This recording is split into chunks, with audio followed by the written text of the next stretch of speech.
제 몸뚱이보다 더 큰 보따리를 짊어진 10살 동자승이 절을 떠나는 날, 절의 모든 스님이 그 어린아이 앞에 엎드려 절을 올린 그 눈물겨운 비밀에 관한 이야기입니다. 깊고 깊은 산골짜기, 세상의 소란이 닿지 않는 곳에 백년암이라는 작은 암자가 있었습니다. 겨울의 끝자락이었으나 산골의 새벽은 여전히 얼음장처럼 차가웠고, 해가 뜨기 전에 푸른 어둠은 법당의 낡은 기와장마다 하얀 서리를 겹겹이 피워냈습니다. 그 시각 10살배기 동자승 현호는 제 작은 방에서 뜬 눈으로 밤을 꼬박 새우고 있었습니다. 방 안에는 콩알만 한 등잔 불 하나가 금방이라도 꺼질 듯 희미하게 타오르고 있었습니다. 그 약한 불빛에도 어린 현호의 그림자는 방구석에 놓인 거대한 짐 보따리와 뒤엉켜 벽 한쪽을 가득 채웠습니다. 현호는 제 키보다도 훨씬 더 커 보이는 그 무명천 보따리 앞에 쪼그리고 앉아 있었습니다. 보자기는 이미 터질 듯이 빵빵하게 차올라 웬만한 어른 장정도 들기 버거워 보였습니다. 하지만 그것은 오늘 먼 길을 떠나는 현호가 온전히 혼자 짊어지고 가야 할 짐이었습니다. 어젯밤이었습니다. 아버지처럼 할아버지처럼 의지하던 주지 스님, 지안 노스님이 현호를 조용히 불렀습니다. 노스님은 뼈만 앙상하게 남은 손으로 받은 기침을 애써 누르며 현호에게 내일 먼 길을 떠나야 한다고 했습니다. 한양 저작거리 넘어 가장 큰 도성에 있는 대감댁에 암자의 중요한 물건을 전하러 가는 큰 소임을 맡긴다는 것이었습니다. 현호는 그 말을 들었을 때 가슴이 쿵 하고 내려앉았습니다. 이 깊은 산골짜기 백년암을 떠나본 적이 단 한 번도 없었기 때문입니다. 무서움이 앞섰지만 한편으로는 지안 스님이 큰 소임이라고 하신 말씀에 어깨가 으쓱해지기도 했습니다. 현호는 작은 고사리 손으로 보자기를 다시 한번 쓸어보았습니다. 겉보기에는 그저 때 묻고 낡은 무명천 뭉치일 뿐이었습니다. 그 안에는 현호의 해진 동자승복 2벌과 집신 2켤레가 전부였습니다. 그것만으로는 도저히 이렇게까지 무거울 수가 없었습니다. 이 짐의 무게 대부분은 보자기 가장 깊숙한 곳, 겹겹의 천으로 감싸인 무언가에서 나오고 있었습니다. 지안 스님은 어젯밤 현호에게 신신당부를 하셨습니다. 이 보자기 안에는 백년암의 희망이 담겨 있으니 한양의 김대감댁에 도착하여 대감마님께 전해드릴 때까지 잠시라도 몸에서 떼어놓아서는 안 되며 목숨처럼 지켜야 한다고 하셨습니다. 현호는 그 말의 뜻을 다 알 수는 없었지만 그저 굳은 얼굴로 고개를 세차게 끄덕일 뿐이었습니다. 방바닥에서 올라오는 냉기가 얇은 누비옷을 뚫고 뼈 속까지 스며들었습니다. 현호는 저도 모르게 몸을 부르르 떨었습니다. 백년암은 유난히 가난한 절이었습니다. 작년부터 이어진 지독한 가뭄과 흉년은 산중의 작은 암자라고 피해가지 않았습니다. 절의 고가는 이미 바닥을 드러낸 지 오래였고 스님들은 며칠째 멀건 죽으로 겨우 허기를 달래고 있었습니다. 현호의 배에서도 꼬르륵 천둥 같은 소리가 났습니다. 밖에서는 새벽 예불을 알리는 목탁 소리가 둔탁하고 느리게 울려 퍼지기 시작했습니다. 이상하게도 오늘따라 백년암의 목탁 소리는 유난히 구슬프게 들렸습니다. 마치 늙은 고목이 억지로 울음을 토해내는 듯한 그런 먹먹한 소리였습니다. 현호는 자리에서 일어났습니다. 옷매무시를 다시 한번 단정히 했습니다. 작은 키에 비해 얼굴은 유난히 희고 맑았지만 두 눈에는 나이에 맞지 않는 깊은 그늘이 드리워져 있었습니다. 현호는 자신이 이 절에 언제 왔는지 기억하지 못했습니다. 그저 눈을 뜨고 세상을 보았을 때부터 지안 스님이 할아버지였고 공양간에서 밥을 짓는 보살님이 어머니였으면 절의 다른 스님들이 형님들이었습니다. 그는 마지막으로 자기가 머물던 작은 방을 천천히 둘러보았습니다. 볕이 잘 들지 않아 늘 축축한 냄새가 나던 흙벽, 심심할 때마다 몰래 나무 조각으로 긁어 새겨둔 작은 새 그림, 그리고 잠잘 때마다 찬 바람이 솔솔 새어들어오던 낡은 문탐까지 모든 것이 사무치게 정겨웠고 발길이 떨어지지 않았습니다. 현호는 입술을 굳게 깨물었습니다. 그리고 큰 심호흡을 한번 내쉬었습니다. 그는 끙하는 작은 신음과 함께 방을 가득 채웠던 거대한 보자기를 등에 둘러맸습니다. 짐의 무게가 10살 아이의 가냘픈 어깨를 그대로 짓눌렀습니다. 아이는 단숨에 무릎이 꺾일 뻔했습니다. 휘청 몸이 뒤로 넘어갈 것 같았지만 현호는 두 주먹을 불끈 쥐고 이를 악물어 버텼습니다. 방문을 열고 밖으로 나서자 새벽의 날카로운 공기가 마치 바늘처럼 뺨을 찔렀습니다. 하늘에는 아직 잔별들이 드문드문 남아 있었으나 동쪽 산등성이 너머는 막 잠에서 깨어나는 듯 희미하게 푸른 빛을 띠고 있었습니다. 현호는 자신의 작은 그림자가 짐 때문에 거인처럼 길게 늘어지는 것을 보며 한 걸음 한 걸음 무겁게 발을 내디뎠습니다. 대웅전 앞마당을 향해 서였습니다. 백년암 대웅전 앞마당은 언제나처럼 깨끗하게 비질이 되어 있었습니다. 하지만 그 고요함 속에는 평소와는 전혀 다른 숨막히는 무거운 기운이 짙게 깔려 있었습니다. 새벽 예불을 막 마친 백년암의 모든 대중, 스님 30명이 모두 마당에 나와 있었습니다. 주지 스님인 지안 노스님을 비롯하여 그를 가르치는 강원 스님들, 묵묵히 수행에만 정진하는 나이든 스님들, 그리고 공양간에서 불을 떼고 밭을 일구는 일꾼 스님들까지 절의 식구 모두가 마치 약속이나 한 듯이 마당에 두 줄로 도열해 있었습니다. 그들은 모두 제 몸집보다 큰 짐을 짊어진 어린 현호를 기다리고 있었습니다. 현호는 거대한 보자기에 짓눌린 채 휘청거리며 마당으로 들어섰습니다. 아이의 작은 체구가 짐의 무게에 눌려 더욱더 작고 위태로워 보였습니다. 스님들은 그 누구 하나 입을 열지 않았습니다. 그저 깊은 침묵 속에서 현호의 작은 발걸음을 눈으로 좇고 있었습니다. 그들의 눈빛은 하나같이 슬프고 어두웠습니다. 평소 현호를 보면 우리 강아지 하며 머리를 쓰다듬어 주던 뚱뚱한 공양주 스님의 눈에는 벌써부터 뜨거운 눈물이 둑처럼 고여 금방이라도 터져 나올 듯 했습니다. 모두의 얼굴은 며칠을 굶은 듯 헬쑥했고 그 헬쑥한 얼굴 위로 깊은 슬픔과 알 수 없는 죄책감이 서려 있었습니다. 현호는 스님들 앞에 겨우 멈춰 섰습니다. 보자기가 너무 무거워 숨이 턱까지 차올랐습니다. 어깨는 부서질 듯 아팠습니다. 아이는 이별의 인사를 어떻게 올려야 할지 몰라 그저 파래진 입술만 달싹였습니다. 큰 스님, 스님들, 저 현호 큰 소임 잘 마치고 돌아오겠습니다. 목소리가 심하게 떨려 나왔습니다. 그 말이 끝나기가 무섭게 도저히 믿을 수 없는 광경이 펼쳐졌습니다. 가장 앞에 서 있던 지안 노스님이었습니다.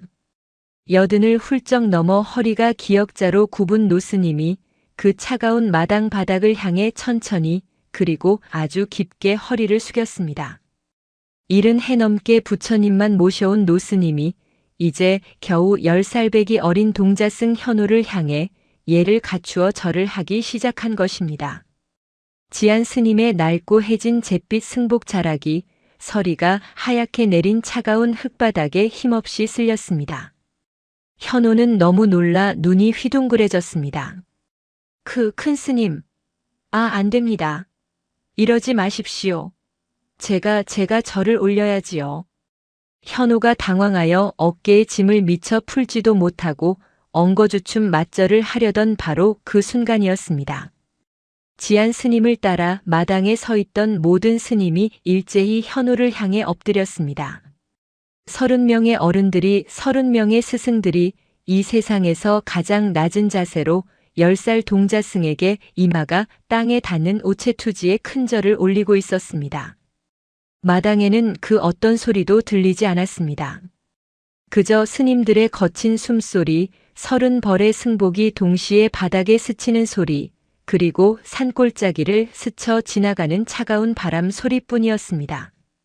현호는 그 자리에 얼어붙은 듯 서 있었습니다. 머릿속이 하얗게 비어버렸습니다. 이것은 있을 수 없는 일입니다. 절의 법도에 어긋나는 일입니다. 스승이 제자에게, 어른이 아이에게 절을 한다는 것은 천지가 개벽할 일과도 같았습니다. 현호는 울음이 터져 나오려는 것을 가까스로 참았습니다. 왜 이러시는 것인지 도무지 이해할 수가 없었습니다. 서러움보다 더 큰 두려움이 온몸을 감쌌습니다. 자신이 혹시 밤사이에 큰 죄를 지은 것일까요? 아니면 이것이 먼 길을 떠나는 자신에게 내리는 무섭고도 알 수 없는 벌이라도 되는 것일까요? 온갖 무서운 생각이 머릿속을 스쳐 지나갔습니다. 큰 스님, 어서 일어나십시오. 스님들 제발 이러지 마십시오. 현호가 애원하듯 울먹였지만 스님들은 그 누구 하나 미동도 하지 않았습니다. 그들은 마치 거대한 바위처럼 차가운 마당 바닥에 오랫동안 꼼짝 않고 엎드려 있었습니다. 그들의 굽은 등은 마치 현호가 짊어진 저 보자기만큼이나 무겁고 슬퍼 보였습니다. 아주 긴 시간이 흐른 뒤 지안 스님이 마른 기침과 함께 천천히 몸을 일으켰습니다. 그의 늙은 눈은 핏발이 서붉게 충혈되어 있었지만 애써 눈물을 참는 듯 눈동자만 세차게 흔들리고 있었습니다. 노스님은 현호에게 비틀거리며 다가와 나무 껍질처럼 거칠고 차가운 손으로 아이의 머리를 딱 한 번 아주 힘겹게 쓰다듬었습니다. 현호야. 예, 큰 스님. 이제 가거라. 어서 가거라.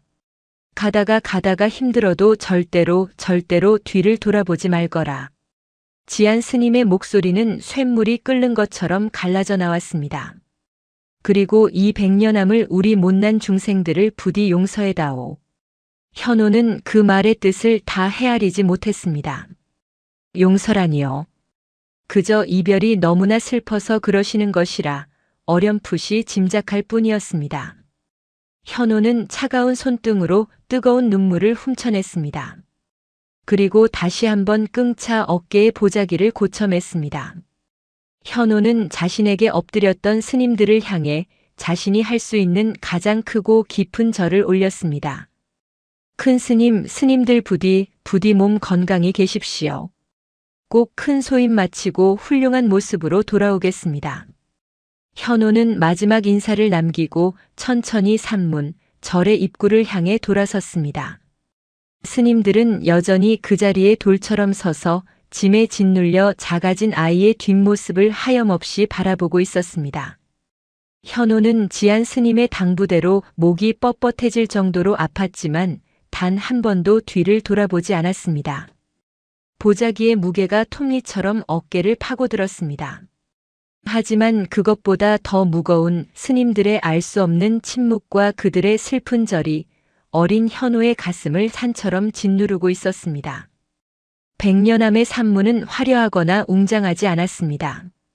그저 오래된 나무 기둥 2개가 위태롭게 지붕을 이고 있는 낡고 초라한 문이었습니다. 현호는 그 문을 통과했습니다. 문을 나서는 순간 늘 귀에 익었던 풍경 소리와 향 냄새가 한순간에 멀어지는 듯 했습니다. 이제부터는 정말 온전히 혼자였습니다. 아니, 완전히 혼자는 아니었습니다.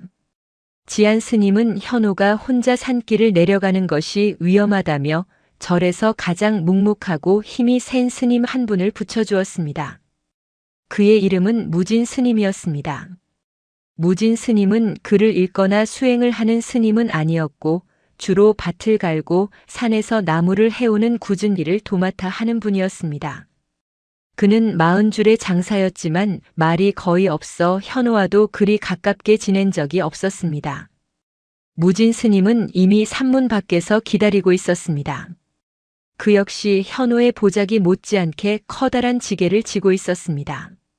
지게에는 쌀 몇 줌과 말린 감자 그리고 길에서 불을 피울 땔감 등이 실려 있었습니다.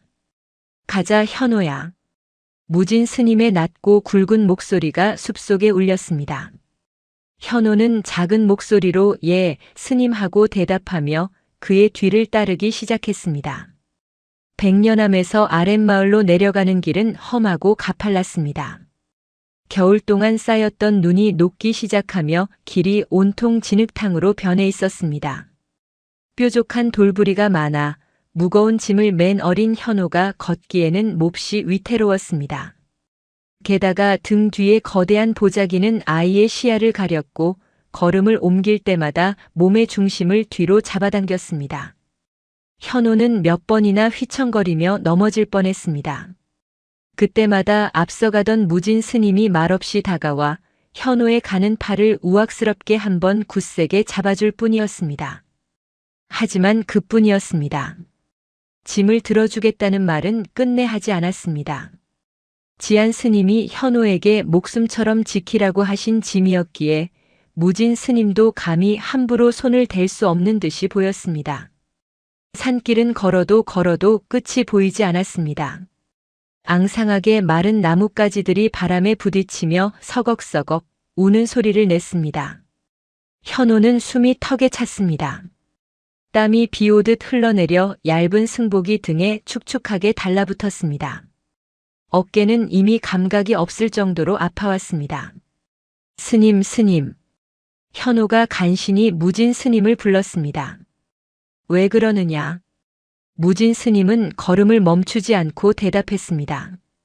아까 마당에서 왜 지안 큰 스님과 모든 스님이 저에게 절을 하신 것입니까?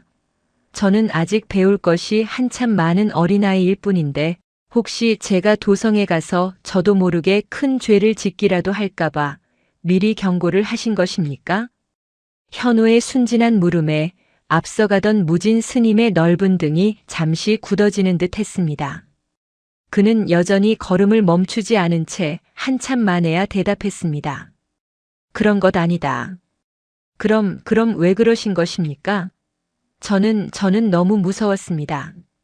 스님들의 얼굴이 다들 너무 슬퍼 보였습니다. 무진 스님은 또다시 한참 동안 말이 없었습니다. 그저 성큼성큼 앞서 걸어갈 뿐이었습니다. 현호가 더 묻기를 포기하고 다시 헉헉거리며 뒤를 따를 때쯤 무진 스님이 숲을 향해 말하듯 낮은 목소리로 중얼거렸습니다. 큰 스님들은 현호 너의 앞날을 축원하신 것이다. 축원 말입니까? 그래. 아주 멀고 험한 길을 가야 하지 않느냐. 부디 무사히 그 소임을 다하고 오라고 부처님께 비는 간절한 마음으로 어른으로서 예를 다하신 게지. 그 이상도 그 이하도 아니다. 그러니 헛생각일랑 말고 어서 발걸음이나 빨리 옮기거라. 해가 지기 전에 마을에 닿아야 한다. 무진 스님의 대답은 단호했지만 현호의 마음속 의문은 전혀 가시지 않았습니다. 축원하는 마음이라면 왜 그토록 모든 스님의 얼굴이 슬픔과 고통으로 일그러져 있었던 것일까요? 왜 큰 스님은 용서해달라는 알 수 없는 말을 하셨을까요? 그것은 마치 다시는 보지 못할 사람을 머나먼 곳으로 떠나보내는 듯한 그런 절박한 표정들이었습니다. 현호는 차마 그 말은 다시 묻지 못했습니다. 그저 축축해진 보자기 어깨끈을 다시 고쳐맸습니다. 보자기 안에 든 백년암의 희망이라는 것이 아이의 어깨를 지독하게 짓눌러 왔습니다. 해가 중천에 높이 뜰 무렵 두 사람은 겨우 산 중턱에 다다랐습니다. 현호는 단숨에 주저앉고 싶었지만 무진 스님은 단 한 번도 쉬자는 말을 하지 않았습니다. 그는 마치 무언가에 쫓기는 사람처럼 걸음이 빨랐습니다. 현호는 이를 악물고 그 뒤를 따랐습니다. 그토록 정들었던 백년암이 이제는 안개와 구름 속에 가려 흔적도 없이 사라져버렸습니다. 해질 무렵이 되어서야 현호와 무진 스님은 겨우 산기슭의 작은 마을에 도착했습니다.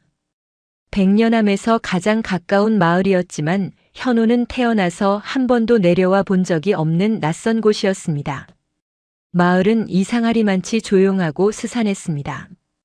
작년 가을부터 이어진 지독한 가뭄과 역병 때문이었습니다. 마을 어귀에는 초가집들이 드문드문 있었지만 굴뚝에서 저녁밥 짓는 연기가 피어오르는 집이 거의 없었습니다. 굶주림에 지쳐 뼈만 앙상하게 남은 개 몇 마리가 멀리서 낯선 그들을 보며 짖을 힘도 없이 끙끙거릴 뿐이었습니다. 마을 사람들은 낯선 스님 두 사람, 특히 제 몸보다 더 큰 짐을 짊어진 어린 동자승을 경계와 호기심이 뒤섞인 눈으로 바라보았습니다.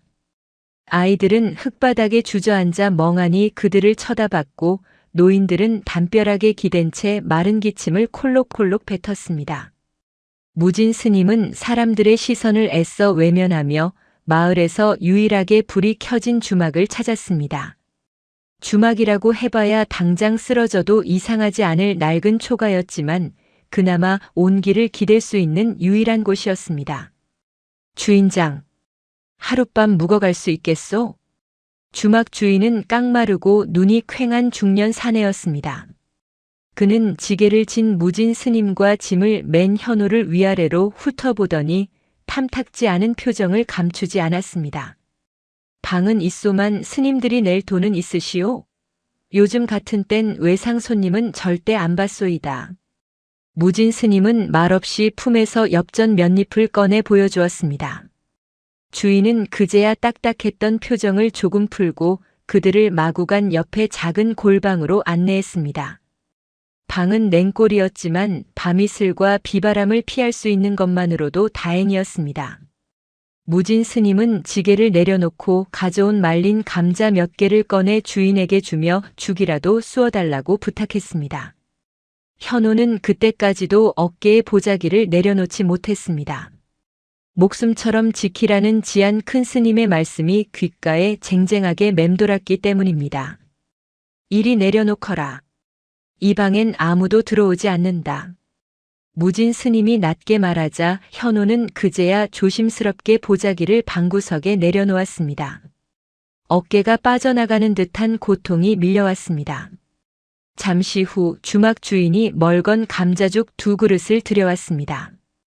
김만 모락모락 날 뿐 아무 맛도 나지 않았습니다. 현호는 그러나 허겁지겁 죽을 들이켰습니다. 산사에서 먹던 거친 보리밥보다도 맛이 없었지만 하루 종일 굶주린 배를 채우기에는 충분했습니다.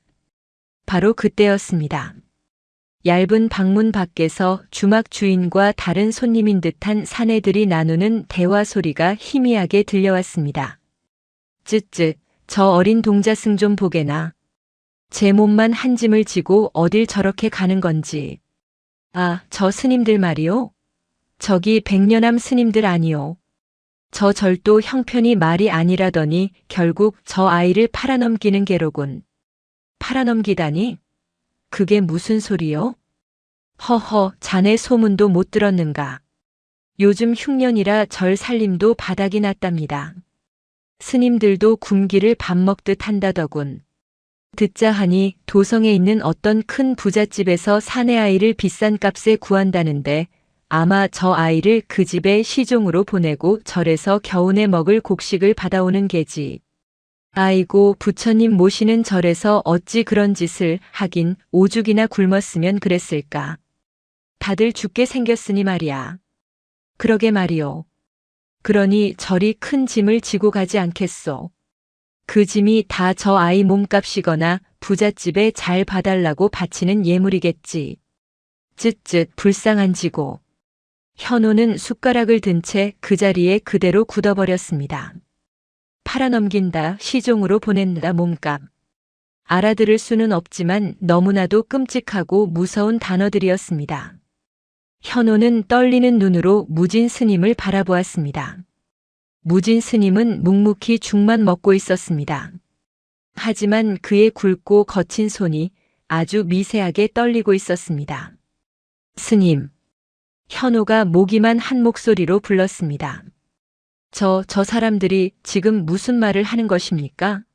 제가 큰 소임을 맡아 대감댁에 가는 것이 아니었습니까? 무진 스님은 숟가락을 거칠게 내려놓았습니다. 그의 얼굴은 어둠 속에서도 화가 난 듯 굳어 있었습니다. 쓸데없는 소리다. 마을 사람들 인심이 흉흉하니 별의별 헛소문을 다 지어내는 게지. 어서 먹고 잠이나 자거라. 내일도 갈 길이 멀다. 무진 스님은 퉁명스럽게 말하고는 현호에게 등을 돌려 벽을 보고 누워버렸습니다. 현호는 차마 더 묻지 못했습니다. 하지만 가슴속에 차갑고 단단한 돌덩이 하나가 들어앉은 듯 했습니다.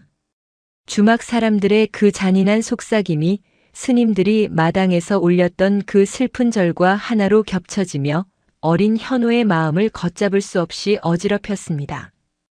그날 밤 현호는 한숨도 자지 못했습니다. 옆자리에 누운 무진 스님은 깊은 잠에 빠진 듯 했으나 간간히 뒤척이며 끙끙 앓는 소리를 냈습니다. 현호의 머릿속은 온통 혼란으로 가득 찼습니다. 마을 사람들의 말이 그저 헛소문이기만을 바랐습니다. 하지만 지안 스님의 슬픈 눈빛과 용서해달라는 말, 그리고 모든 스님이 올렸던 그 기이한 절은 도저히 소임 가는 제자를 축원하는 모습이라고는 생각되지 않았습니다. 그리고 이 보자기, 백년암의 희망이 담겨 있다는 이 무겁고 거대한 짐. 현호는 조심스럽게 자리에서 일어났습니다. 무진 스님이 깨지 않도록 발소리를 죽여 방구석에 놓인 보자기 앞으로 다가갔습니다. 등잔불은 이미 꺼져버렸고 낡은 창호지를 통해 들어오는 희미한 달빛만이 방 안을 겨우 비추고 있었습니다. 이 안에 무엇이 들었는지 봐야겠다. 만약 저 사람들 말대로 도성 부잣집에 바칠 예물이라면 마을 사람들 말이 맞을지도 모른다. 현호는 떨리는 손으로 보자기를 묶은 굵은 매듭을 풀기 시작했습니다. 손가락이 추위에 곱아 꽁꽁 얼어붙은 매듭이 좀처럼 풀리지 않았습니다. 한참을 끙끙대며 손톱 밑이 아파올 때쯤 드디어 단단했던 매듭이 스르르 풀렸습니다. 보자기 맨 위에는 현호의 낡은 승복 2벌과 집신이 있었습니다. 그것을 조심스럽게 걷어냈습니다. 그리고 그 밑에 이 보자기 무게의 대부분을 차지하던 것의 정체가 희미한 달빛 아래 서서히 드러났습니다. 현호는 저도 모르게 입을 틀어막았습니다. 눈이 믿을 수 없다는 듯이 커졌습니다. 보자기 가장 깊숙한 곳에는 겹겹의 비단으로 감싸인 작지만 묵직한 금불상 하나가 들어 있었습니다. 그것은 백년암 대웅전 가장 높은 곳에 모셔져 있던 절의 가장 큰 보물인 약사열애불 금동 불상이었습니다. 수백 년 동안 백년암을 지켜온 스님들 모두의 정신적 지주였습니다. 현호는 순간 숨이 멎는 듯 했습니다.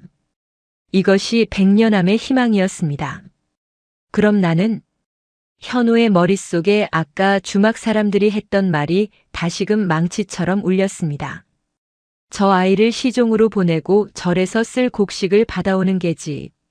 그 짐이 다 저 아이 몸값이거나 부잣집에 잘 봐달라고 바치는 예물이겠지. 그렇다면 큰 소임이라는 것은 전부 거짓말이었을까요? 현호는 이 금불상을 도성의 김대감이라는 사람에게 팔아넘기고 그 대가로 절은 곡식을 받는 것일까요? 그리고 자신은 어찌 되는 것일까요? 금불상을 전해준 뒤 그 집에 남겨지는 것일까요? 뜨거운 눈물이 툭 터진 듯 뺨을 타고 흘러내렸습니다. 스님들이 왜 그토록 슬프게 자신을 바라보았는지, 왜 지안 스님이 자신을 향해 그토록 고통스럽게 절을 했는지 그 모든 조각이 하나로 맞춰지는 듯 했습니다. 스님들은 현호의 소임을 축원한 것이 아니었습니다. 그들은 어린 현호 단 한 명을 팔아, 그리고 절의 가장 성스러운 부처님마저 팔아 절의 30명 넘는 모두가 살기 위해 그 미안함과 고마움, 그리고 씻을 수 없는 죄책감 때문에 어린아이에게 엎드렸던 것입니다. 현호는 소리조차 내지 못하고 울었습니다. 자신을 버린 스님들이 한없이 원망스러웠지만 한편으로는 굶주림 속에서 추위에 떨며 뼈만 앙상하던 스님들의 헬쑥한 얼굴이 떠올라 가슴이 미어졌습니다. 바로 그때였습니다. 등을 돌리고 깊이 잠든 줄 알았던 무진 스님이 칠흑 같은 어둠 속에서 묵직한 목소리로 말했습니다. 다 보았느냐? 현호는 화들짝 놀라 그 자리에 얼어붙었습니다. 무진 스님은 일어나지도 않은 채 여전히 등을 돌린 채 말했습니다. 주막 사람들 말이 반은 맞고 반은 틀리다. 무진 스님이 천천히 몸을 돌려 앉았습니다. 어둠 속에서 그의 눈이 이글거리듯 형형하게 빛났습니다. 우리는 너를 팔러 가는 것이 아니다. 하지만 내가 돌아오지 못할 길을 가는 것은 맞다. 그의 목소리는 깊은 슬픔과 자책감에 잠겨 있었습니다. 현호는 흐느낌을 애써 참으며 무진 스님의 다음 말을 기다렸습니다. 무진 스님은 헛간의 집단처럼 푸석한 얼굴로 긴 한숨을 내쉬었습니다. 그의 이야기는 현호가 짐작했던 것보다 훨씬 더 절박하고 슬픈 사연이었습니다. 백년암은 올봄을 넘기지 못할 것이다. 무진 스님은 덤덤하게 말했습니다. 지독한 흉년은 절이라고 피해가지 않았습니다. 절의 곡간은 이미 쥐 한 마리 살 수 없을 만큼 바닥을 드러낸 지 오래였습니다.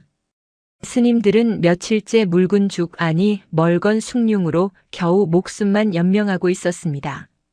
하지만 더 큰 문제는 당장 며칠 뒤 밭을 갈아야 할 봄에 뿌릴 씨앗조차 남아있지 않다는 것이었습니다.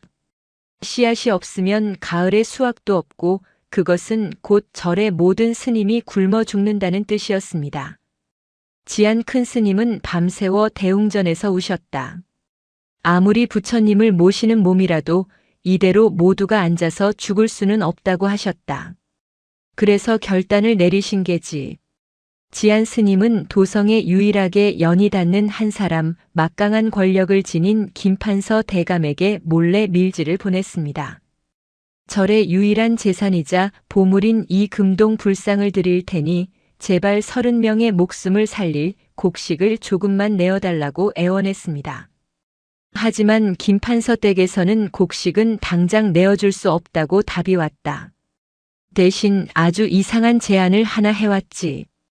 김판서 댁에는 금지옥엽 외아들이 하나 있었는데 몇 해 전 원인을 알 수 없는 깊은 마음의 병으로 세상을 떠났다고 했습니다. 그 후로 판서 대감의 부인이 식음을 전폐하고 자리에 누워 시름시름 죽어가고 있었습니다. 천하의 명의와 귀한 약재를 다 써봤지만 아무 소용이 없었습니다. 그러던 차에 김판서가 백년암의 밀지를 받았습니다. 그는 금불상에는 관심이 없었습니다. 대신 이런 답을 보내왔습니다. 내 아들이 살아있었다면 꼭 10살이 되었을 터. 그대 절에 내 죽은 아들과 나이가 같은 맑고 총명한 동자승이 하나 있다고 들었다. 그 아이를 내 아들 대신 양자로 삼게 해준다면 그대 절의 스님들 모두가 평생 배불리 먹고도 남을 만큼의 곡식과 땅을 내어주겠다. 이것이 모든 일의 진실이었습니다. 현호는 금불상을 팔러 가는 것이 아니었습니다. 백년암의 30명 넘는 스님들의 목숨을 구하기 위해 김판서 댁의 양자로 죽은 아들을 대신할 제물로 가는 것이었습니다. 지안 스님은 그 서찰을 받고 며칠을 통곡하셨다.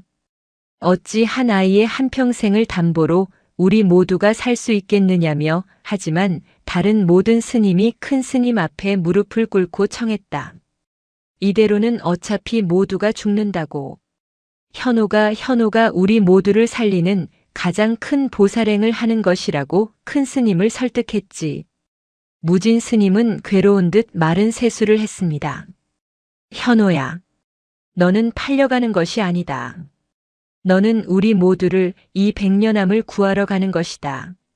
그래서 모두가 너에게 절을 한 것이다. 겨우 10살배기 어린 너에게 우리 모두의 목숨을 빚지게 되었으니 그 감당할 수 없는 미안함과 고마움을 담아 마지막 예를 올린 것이다. 현호는 더 이상 울지 않았습니다. 눈물은 이미 말라버렸습니다.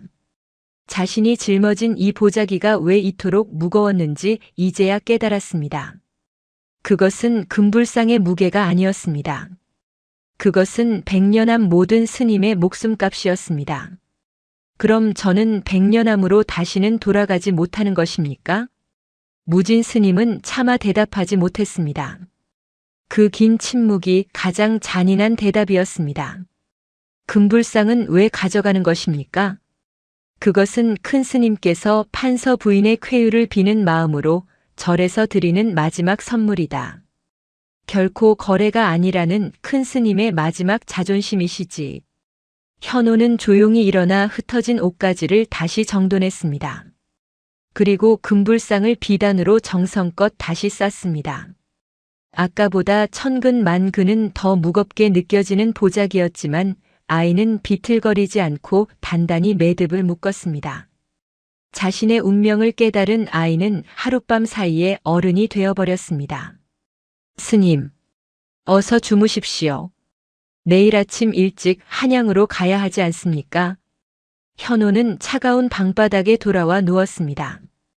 하지만 아이의 맑은 눈은 잠들지 않고 저 멀리 한양의 하늘을 향해 열려 있었습니다. 며칠을 더 걸었을까요?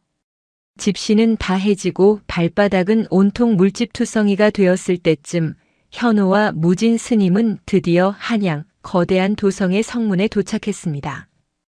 험하기만 하던 산길과 달리 도성으로 가는 길은 넓고 평탄했지만 현호의 마음은 그 어느 때보다 무겁고 복잡했습니다.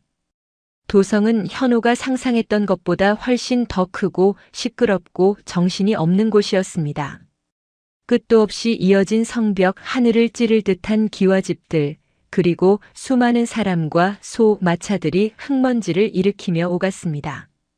현호는 산골 소년처럼 어리둥절했지만 무진 스님은 굳은 표정으로 사람들을 해치며 묵묵히 걸었습니다. 김판서의 집은 도성에서도 가장 좋은 터에 자리 잡고 있었습니다. 구름까지 닿을 듯한 소슬대문과 끝없이 이어진 높은 담벼락은 100년암의 초라한 산문과는 도저히 비교할 수도 없었습니다. 무진 스님이 떨리는 손으로 문을 두드리자 호랑이 같은 눈을 한 건장한 하인들이 나와 그들을 위아래로 훑어보았습니다. 무진 스님이 품속에서 지안 스님의 서찰을 꺼내 공손히 내밀자 하인들은 그들을 마당 안으로 들였습니다. 김판서의 집은 그 자체가 하나의 작은 마을과도 같았습니다. 수많은 건물이 미로처럼 이어져 있었고 잘 가꿔진 정원은 겨울의 끝자락임에도 쓸쓸하지 않고 기품이 넘쳤습니다. 현호는 이 모든 화려한 풍경이 마치 꿈처럼 비현실적으로 느껴졌습니다. 두 사람은 집안 가장 깊숙한 곳, 조용하고 아늑한 어느 별채로 안내되었습니다. 그리고 그곳에서 현호의 운명을 쥔 김판서 대감을 만났습니다. 김판서는 겉보기에는 인자해 보였으나 그 눈빛은 사람의 속을 꿰뚫어 보는 듯 날카로웠습니다. 그는 한참 동안 현호를 말없이 바라보았습니다. 내가 백년암에서 온 현호라는 아이더냐? 예, 대감. 현호는 떨렸지만 자신을 팔러 온 것이 아니라 구하러 왔다는 생각에 당당하게 대답했습니다. 김판서는 어린아이답지 않은 현호의 그 당돌한 눈빛이 싫지 않은 듯 희미하게 고개를 끄덕였습니다. 먼 길 오느라 고생이 많았다. 내가 이곳에서 할 일은 무진 스님에게 들어 알고 있을 것이다. 내 아들이 되어주면 된다. 그리고 아파 누워있는 내 어미를 부디 내 맑은 기운으로 살려다오. 그리하여 내 어미가 다시 일어난다면 너희 절과의 약속은 반드시 지킬 것이다. 그리고 김판서는 무진 스님을 바라보았습니다. 스님은 이 아이의 짐을 받아 속히 절로 돌아가시오. 이미 그대들의 절 100년암으로 쌀백석을 실어보내라 일러두었으니 며칠 내로 도착할 것이오. 안심하고 돌아가시오. 쌀백석. 그것은 100년암의 스님들 모두가 몇 년을 먹고도 남을 어마어마한 양이었습니다. 무진 스님의 눈이 크게 흔들렸습니다. 그는 감격에 차서 김판서에게 큰 절을 올렸습니다. 이제 정말 이별의 시간이었습니다. 무진 스님은 현호가 그토록 힘들게 짊어지고 온 거대한 보자기를 넘겨받았습니다. 그 안에는 이제 금불상 대신 김판서가 하사한 인삼과 귀한 약재들이 채워졌습니다. 현호야. 무진 스님이 현호를 불렀습니다. 그의 목소리가 물에 젖은 솜처럼 심하게 잠겨 있었습니다. 예, 스님. 미안하다. 그리고 고맙다. 무진 스님은 그 말밖에 할 수 없었습니다. 거구의 장사 스님은 어린아이 앞에서 차마 눈물을 보이지 않으려 입술을 깨물다 못해 피가 벨 정도였습니다. 아닙니다, 스님. 저는 괜찮습니다. 스님들께 지안 큰 스님께 제발 안부 전해 주십시오. 현우는 여기서 아주 잘 지낼 것이라고 절대로 걱정하지 마시라고 꼭 전해 주십시오. 현우는 애써 환하게 웃어 보였습니다. 하지만 그 웃음은 우는 것보다 더 보는 사람의 마음을 아프게 했습니다. 무진 스님은 차마 아이를 한 번 안아주지도 못했습니다. 그는 현우를 향해 자신이 할 수 있는 가장 깊은 절을 올렸습니다. 그것은 스승이 제자에게 하는 인사가 아니라 목숨을 빚진 자가 자신의 은인에게 올리는 절이었습니다. 무진 스님은 무거운 짐을 지고 돌아서 소슬대문을 나갔습니다. 현우는 그 넓은 등이 점이 되어 완전히 사라질 때까지 그 자리에 못 박힌 듯 미동도 없이 서 있었습니다. 백년암과의 마지막 연결고리가 끊어지는 순간이었습니다. 이제 현우는 더 이상 백년암의 동자승이 아니었습니다. 제8장 비단의 무게. 그날부터 현우의 삶은 완전히 뒤바뀌었습니다. 김판서는 현우에게 경민이라는 새 이름을 주었습니다. 집안의 경사스러운 보배라는 뜻이었습니다. 경민이 된 현우는 잿빛 승복을 벗고 머리를 길렀으며 하인들이 입는 옷보다 훨씬 더 좋은 부드러운 비단 옷을 입게 되었습니다. 그가 머무는 곳은 판서 부인이 누워있는 가장 크고 아늑한 별채였습니다. 부인은 창백한 종이장처럼 핏기 하나 없는 얼굴로 늘 침상에 누워 있었습니다. 그녀는 말도 거의 하지 않았고 그저 아무것도 없는 텅 빈 천장만 멍하니 바라볼 뿐이었습니다. 경민의 일과는 간단했습니다. 아침에 일어나 새 어머니가 된 부인에게 문안 인사를 하고 침상 곁에 앉아 책을 읽어주고 산사에서 겪었던 일들, 다람쥐를 쫓던 이야기, 산딸기를 따먹던 이야기들을 조곤조곤 들려주는 것이었습니다. 처음 며칠, 아니 몇 달 동안 부인은 아무런 반응도 보이지 않았습니다. 경민은 마치 움직이지 않는 인형을 보고 이야기하는 것 같았습니다. 판서댁의 음식은 산사의 거친 음식과는 비교할 수 없이 호화롭고 맛있었습니다. 따뜻한 방, 푹신한 이불, 깨끗한 옷. 경민은 태어나서 처음으로 배고픔과 추위라는 것을 잊고 살게 되었습니다. 하지만 경민은 단 하루도 행복하지 않았습니다. 이곳은 화려했지만 너무나도 크고 답답한 새장과 같았습니다.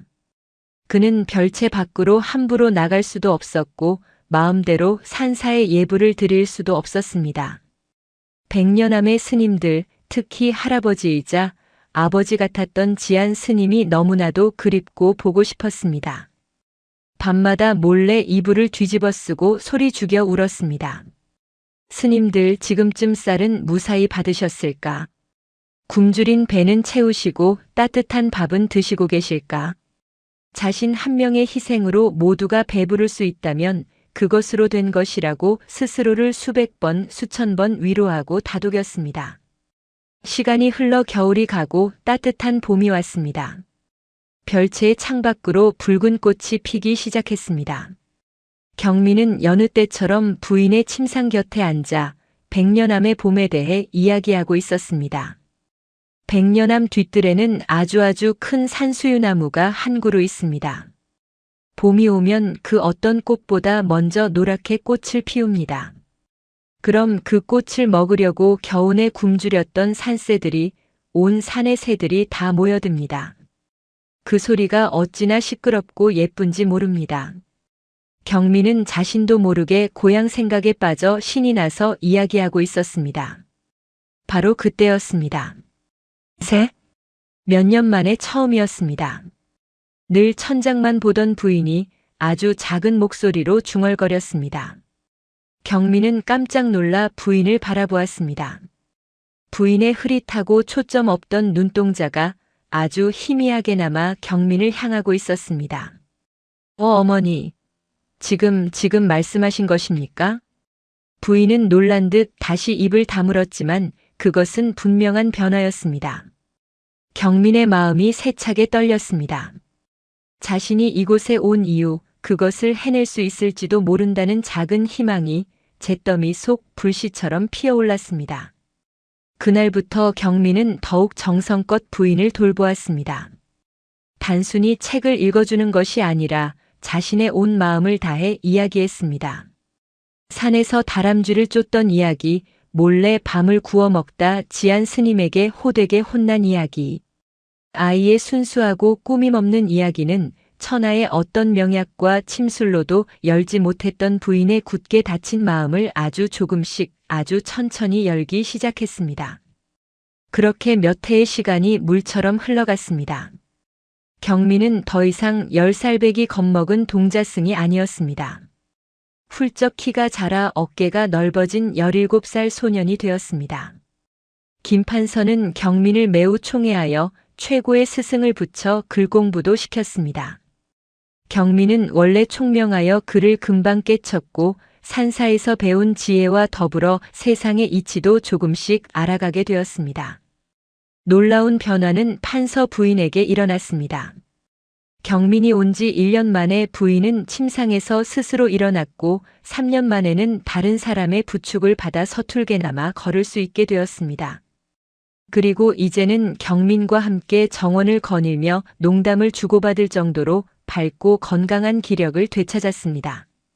김판서는 이것이 다 경민의 공이라며 죽은 아들이 다시 돌아온 것 같다며 기뻐했습니다. 그리고 백년암과의 약속을 철저히 지켰습니다. 처음 약속했던 쌀백석 외에도 매년 봄과 가을이면 곡식과 옥감, 약재를 백년암으로 빠짐없이 보냈습니다. 경민은 자신이 할 일을 다했다는 생각에 뿌듯하고 기뻤습니다. 하지만 마음 한편에 자리 잡은 고향에 대한 그리움은 세월이 갈수록 더욱더 짙어질 뿐이었습니다. 백년암의 스님들은 어떻게 지내시는지, 특히 지안 큰 스님은 아직 정정하신지 단 한 줄의 소식도 알 길이 없었습니다. 어느 늦가을 경민은 김판서의 특별한 허락을 받아 잠시 도성 밖의 시장에 나갈 기회를 얻었습니다. 부인의 약재를 구한다는 핑계였습니다. 북적이는 시장 한 구석에서 경민은 꿈에도 그리던 뜻밖의 인물을 만났습니다. 백년암 근처 마을에서 약초를 캐 그것을 팔러 도성까지 온 늙은 약초꾼이었습니다. 경민은 단번에 그를 알아보고 숨이 멎을 듯이 달려갔습니다. 어르신, 혹시 백년암 소식을 아십니까? 약초꾼은 좋은 비단옷을 입은 훤칠한 청년이 된 경민을 알아보지 못하다가 이내 그가 10년 전 떠났던 동자승 현호임을 깨닫고 반가워했습니다. 아이고, 이게 누구신가? 현호, 아니 경민 도령이시구려. 이렇게 크셨소. 경민은 떨리는 목소리로 절의 안부를 물었습니다. 스님들은 다들 잘 계십니까? 지안 큰 스님은 아직 건강하십니까? 약초꾼의 환했던 표정이 순간 어두워졌습니다.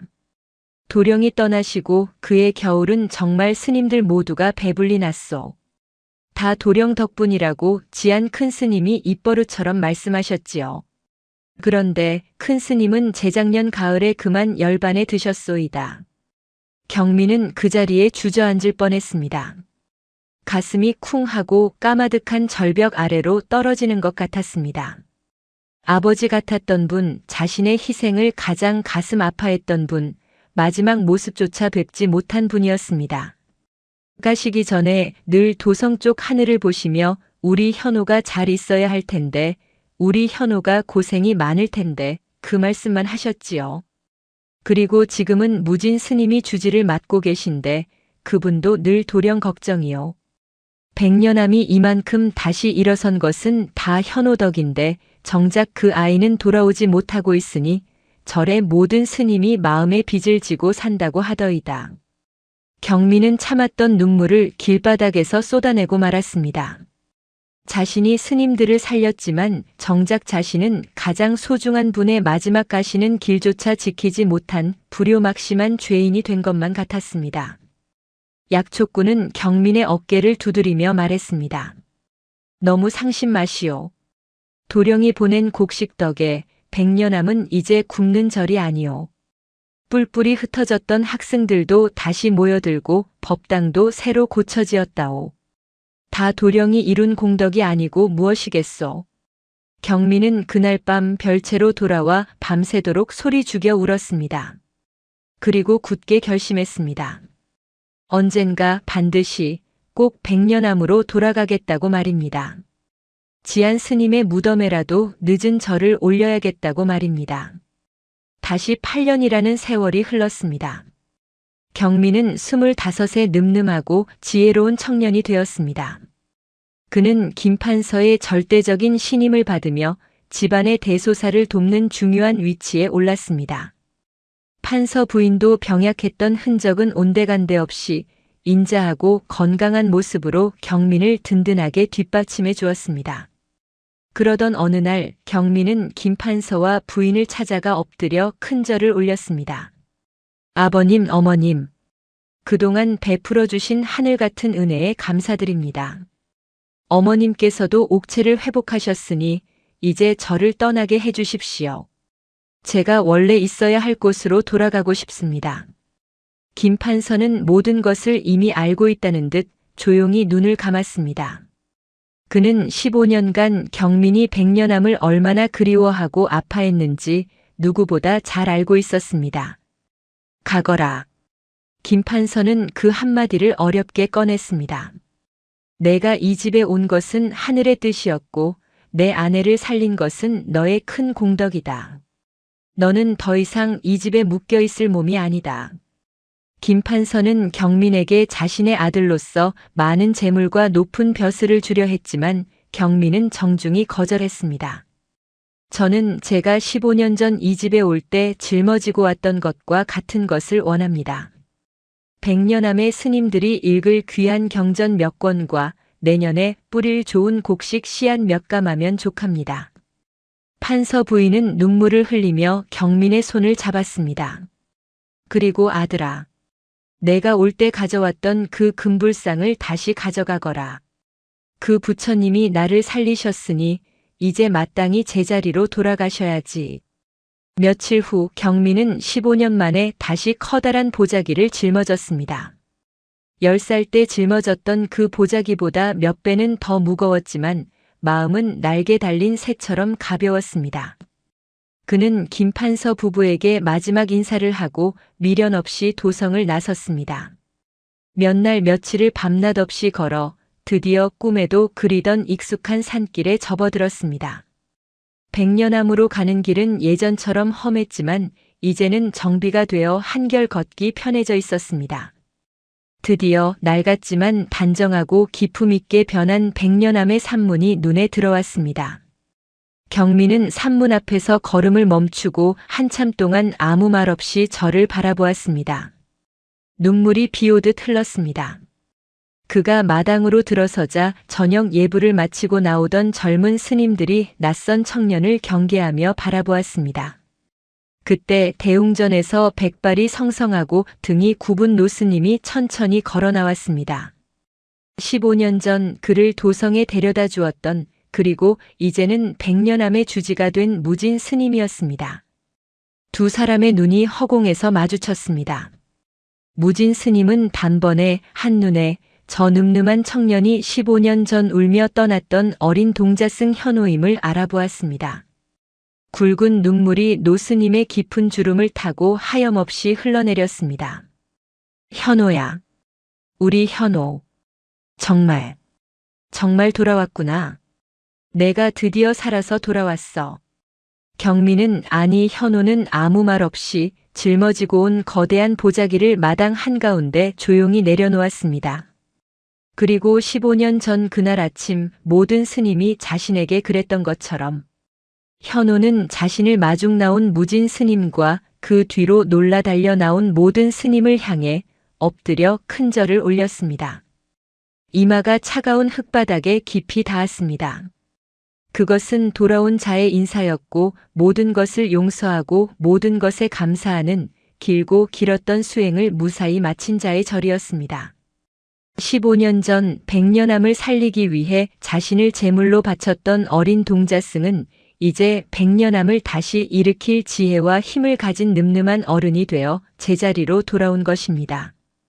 스님들은 더 이상 미안함의 절을 하지 않았습니다.